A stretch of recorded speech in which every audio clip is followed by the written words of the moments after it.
Assalamualaikum warahmatullahi wabarakatuh. Perkenalkan, nama saya Widya Sartika, NPM 18 11 06 0341. Baiklah, di sini saya akan menjelaskan tentang pihak-pihak yang terlibat dalam pengembangan kurikulum. Yang pertama, peranan para administrator pendidikan. Nah, peranan para administrator di tingkat pusat dalam pengembangan kurikulum adalah menyusun dasar-dasar hukum, menyusun kerangka dasar serta program inti kurikulum. Nah, administrator pendidikan terdiri dari yaitu administrator pusat, yaitu direktur dan kepala pusat. Yang kedua, administrator daerah, yaitu kepala kantor wilayah. Yang ketiga, administrator lokal, yaitu kepala kantor kabupaten, kecamatan, dan kepala sekolah. Yang kedua yaitu peranan para ahli. Pengembangan kurikulum membutuhkan bantuan pemikiran para ahli, baik ahli pendidikan, ahli kurikulum, maupun ahli bidang studi atau disiplin ilmu.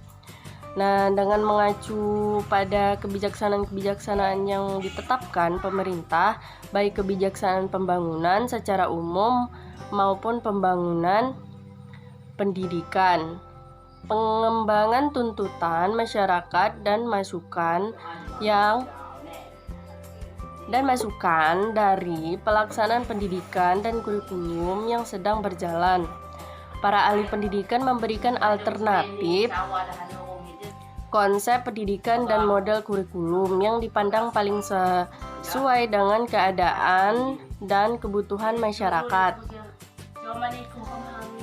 Yang ketiga yaitu peranan guru.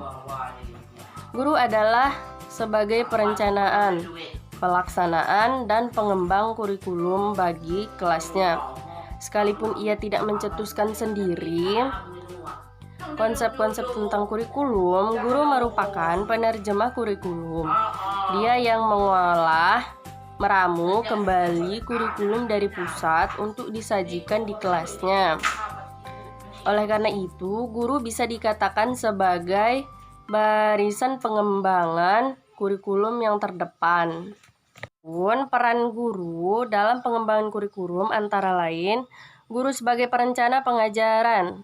Artinya, guru harus membuat perencanaan pengajaran dan persiapan sebelum melakukan kegiatan belajar mengajar. Yang kedua, guru sebagai pengelola pengajaran harus dapat menciptakan situasi belajar yang memungkinkan tujuan belajar yang telah ditentukan.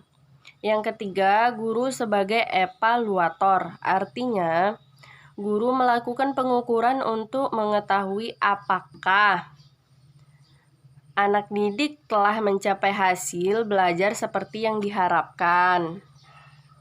Nah, yang keempat yaitu peranan orang tua murid. Peranan mereka dapat berkenaan dengan dua hal. Yang pertama, dalam penyusunan kurikulum. Dalam penyusunan kurikulum, mungkin tidak semua orang tua dapat ikut serta. Hanya terbatas kepada beberapa orang saja yang cukup waktu dan mempunyai latar belakang yang memadai. Yang kedua, dalam pelaksanaan kurikulum diperlukan kerjasama yang sangat erat antara guru dengan orang tua murid.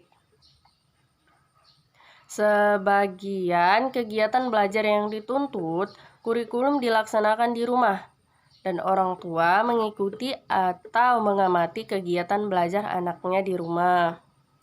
Yang kelima yaitu peranan komite sekolah.